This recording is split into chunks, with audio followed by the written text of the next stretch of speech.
Imagine करो, हिमालयाज के अंदर लाइन ऑफ एक्चुअल कंट्रोल के पास अचानक स्काई में dozens of AI powered drones launch होते हैं। ना कोई पायलट, ना कोई traditional control room.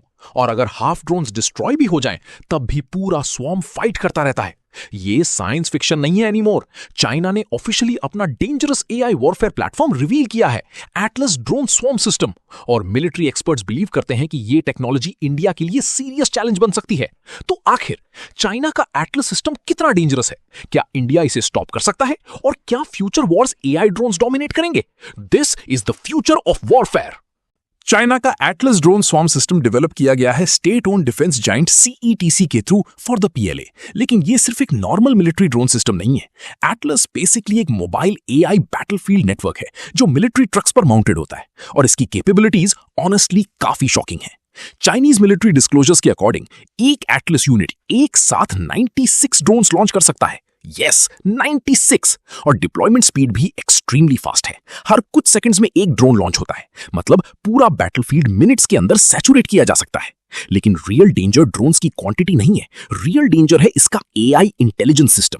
Traditional drone systems mostly centralised control पे डिपेंड करते हैं, लेकिन Atlas decentralised AI swarm algorithms use करता है। मीनिंग ड्रोन्स एक दूसरे के साथ डायरेक्टली कम्युनिकेट करते हैं।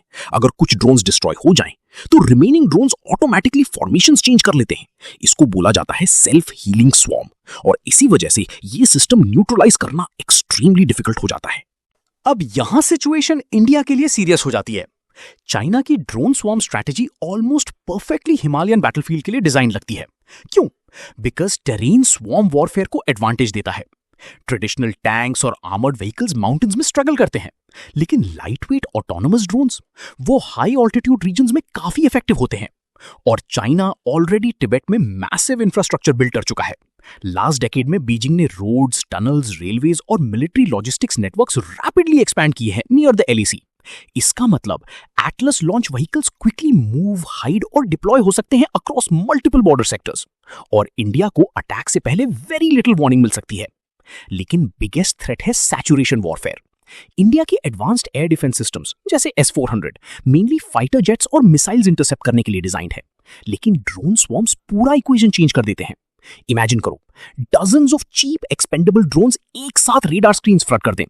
Even advanced defence systems overwhelm हो सकते हैं, और एक्सपेंसिव इंटरसेप्टर मिसाइल्स को चीप ड्रोन्स डिस्ट्रॉय करने में यूज करना डेंजरस इंबैलेंस क्रिएट करता है। इसी वजह से दुनिया की militaries aggressively counter swarm systems develop कर रही हैं, बिकॉज फ्यूचर वॉर सिर्फ फाइटर जेट से डिसाइड नहीं होंगी, बल्कि इंटेलिजेंट ऑटोनोमस स्वॉर्म से भी होंगी। अब बात करते हैं उस सिनेरियो की जो इंडियन मिलिट्री प्लानर्स को सबसे ज्यादा कंसर्न करता है, लॉजिस्टिक्स वॉरफेयर। फ्रंटलाइन ट्रूप्स को डायरेक्टली अटैक करने के बजाय Atlas swarms behind the line strikes कर सकते हैं। Mountain bridges, supply convoys, fuel depots, communication routes और क्रिटिकल हिमालयन रोड्स। अगर ये सप्लाई आर्टरीज डिसरप्ट हो जाएं, तो फॉरवर्ड इंडियन आउटपोस्ट्स आइसोलेट हो सकते हैं। और हाई ऑल्टीट्यूड वॉरफेयर में लॉजिस्टिक्स ऑफन फायर पावर से भी ज्यादा इंपॉर्टेंट होती है। और सिचुएशन और डेंजरस इसलिए बन जाती है बिकॉज ट्रेडिशनल जैमिंग सिस्टम्स भी एटलस को फुली स्टॉप नहीं कर सकते, क्योंकि ड्रोन्स किसी सिंगल मदरशिप सिग्नल पे डिपेंड नहीं करते। वो कंटिन्यूअसली बैटलफील्ड इंफॉर्मेशन एक दूसरे के साथ शेयर करते रहते हैं। मतलब हेवी इलेक्ट्रॉनिक वॉरफेयर कंडीशंस में भी स्वॉर्म के कुछ पार्ट्स इंडिपेंडेंटली ऑपरेट कर सकते हैं। ये मिलिट्री डॉक्ट्रिन में मेजर शिफ्ट रिप्रेजेंट करता है, from centralised warfare to intelligentised warfare. और चाइना अग्रेसिवली इसी फ्यूचर में इन्वेस्ट कर रहा है। लेकिन इंडिया भी अब रैपिडली रिस्पॉन्ड कर रहा है। इंडियन मिलिट्री ने already AI drone warfare programmes accelerate कर दिए। डीआरडीओ इंडिजिनस स्वॉर्म टेक्नोलॉजीज और advanced counter drone systems develop कर रहा है। Projects like air launched flexible asset swarm India को ऑटोनोमस बैटलफील्ड कैपेबिलिटी देने की डायरेक्शन में इंपॉर्टेंट स्टेप है। साथ ही इंडियन प्राइवेट डिफेंस स्टार्टअप्स भी ड्रोन वॉरफेयर सेक्टर में अग्रेसिवली एंटर कर रहे हैं। Companies like New Space Research long range saturation strike systems test कर रही हैं, इंक्लूडिंग शेषनाग 150। और ये system specifically future swarm warfare threats को काउंटर करने के लिए डिजाइन किए जा रहे हैं। इंडिया सेंसिटिव बॉर्डर रीजन्स में एंटी ड्रोन इंफ्रास्ट्रक्चर भी स्ट्रेंथन कर रहा है। Dedicated anti drone systems deploy किए जा रहे हैं, डिटेक्ट, जैम और इंटरसेप्ट हॉस्टाइल यूएवीज को।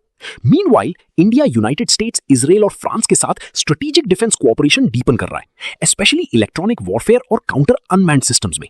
बिकॉज एक बात अब क्लियर हो चुकी है, फ्यूचर बैटलफील्ड उसी नेशन का होगा जो एआई ड्रिवन वॉरफेयर मास्टर करेगा।